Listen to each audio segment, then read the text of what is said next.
Isang ulan na araw na naman ngayon. Punta natin yung ating kambing dito sa kulungan ng ating mga native. Kasi nag-iingay. Tingnan natin kung bakit may maingay dito. So ayan, nakita nyo, sobrang ulan dito. Paputik. So dito din nakakulong yung ating mga native na mga tupa sa kulungan na to. Ating mga tupa ay nasa labas. Ay!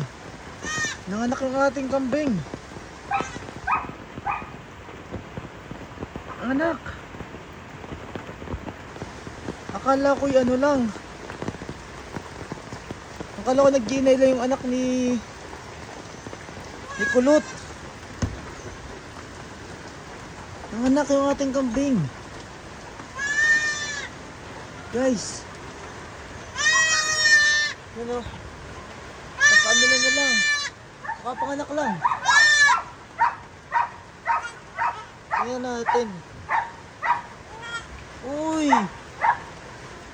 Uy! Anak na ni King Koy! Anak na King Koy to!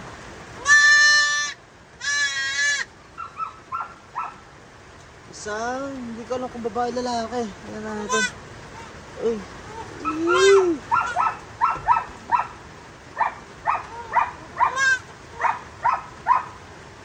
Isang, ano kaya ito, babae lalaki? Nakapanganak lang oh. Uy, babae! Babae guys!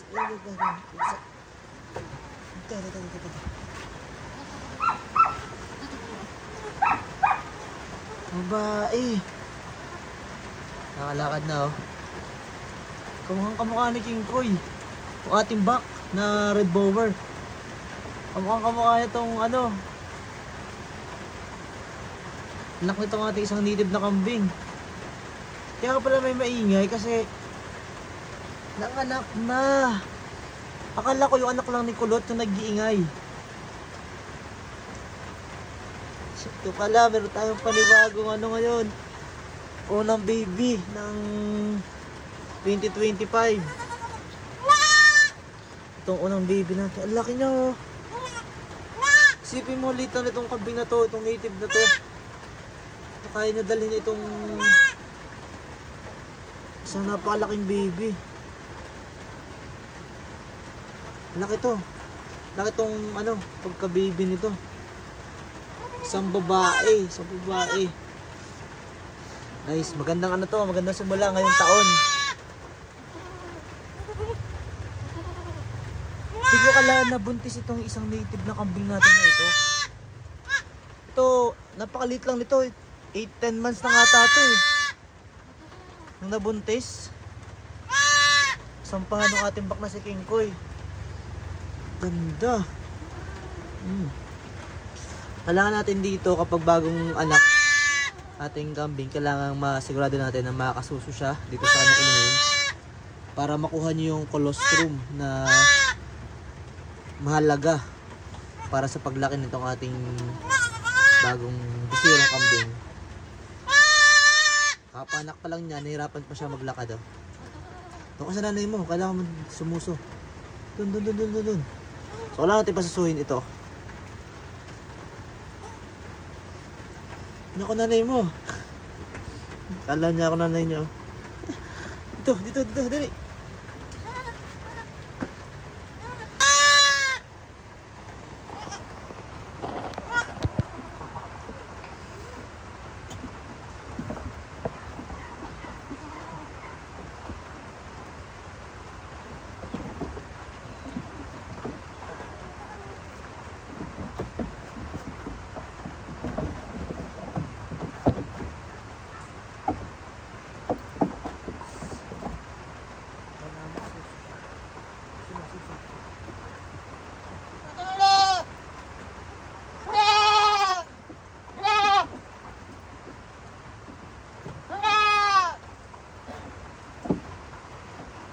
na, suso na.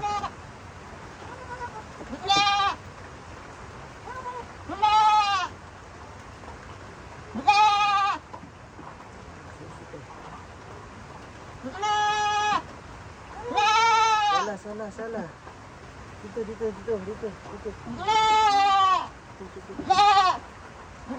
Sala.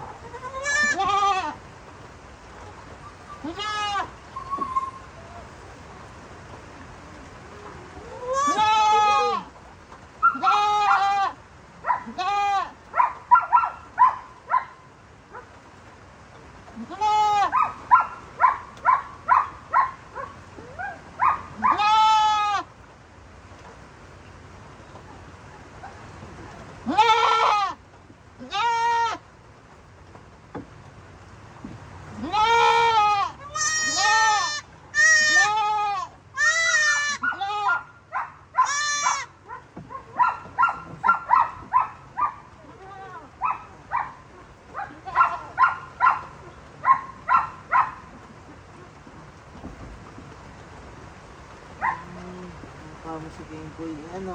Si Daddy Pingkoy. Dito, dapat dito. Hindi yan, sana. Dito.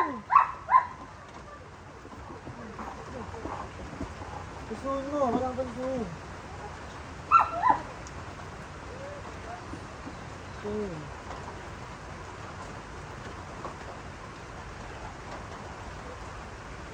Susun na.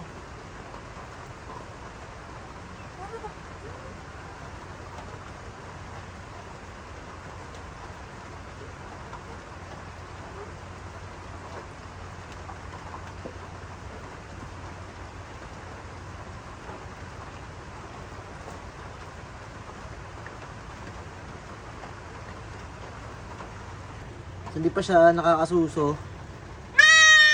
Ayan, hindi pa niya matukyan kasi yung ano yung dede ng kanyang ina. Wala niya masuso yung colostrum. Yung unang patak ng gatas ng inahin. Pag hindi niya yan talaga nakita, kailangan tayo ang magtuturo. Din kasi yung kanyang mga paa. Nahirapan siya makatayo. So kailangan mo makita yung dede na yung ina. Doon, dito. Kailangan tayo magturo. Yan, dyan. Hindi siya magpasuso. Hindi magpasuso yung inahin. Kailangan kapagpasuso siya.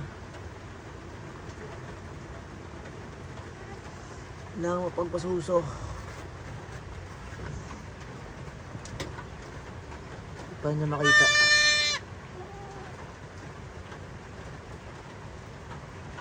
Kapag ganitong bagong anak kayo inyong kambing, pwede kayo mag-inject ng oxytocin para ma-sure na yung inunan ay nailabas. Yung placenta ay nailabas talaga nitong ating kambing. Lalo na itong kambing natin na ito ay bata na nabuntis. Buti na din talaga at naging maayos yung kanyang pagbubuntis. Yun yung anak ko. Gustong gusto nang sumuso. Hindi niya lang makita yung suso ng kanyang ina. So kailangan niyang makita yan. So malapit na. Konti na lang. So kailangan mapasuso talaga natin itong yan na. Nakasuso na siya. Yan na. Nakasuso na. Nice one.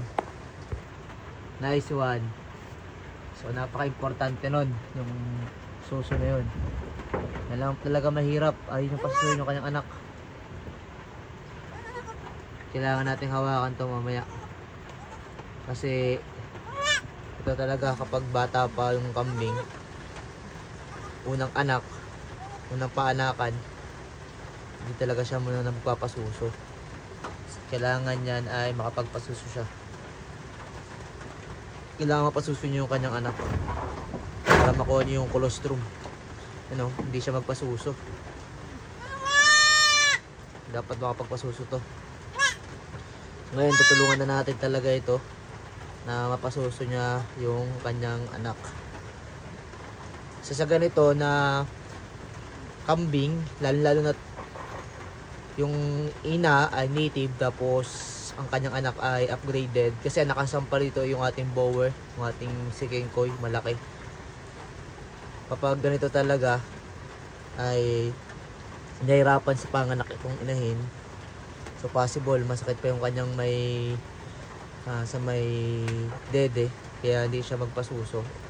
At dahil din bago pa, o first time mom, itong ating kambing na ito, hindi niya pa alam din na kailangan niya pasusuin itong kanyang anak.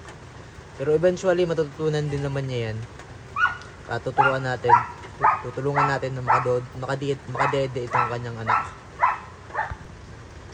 Kapag ganito yung inyong alagang kambing na parang nililinisan niya yung kanyang anak, hayaan nyo lang, good sign niya na kinikilala niyo yung kanyang anak, para hindi niya itaboy at alagaan niya.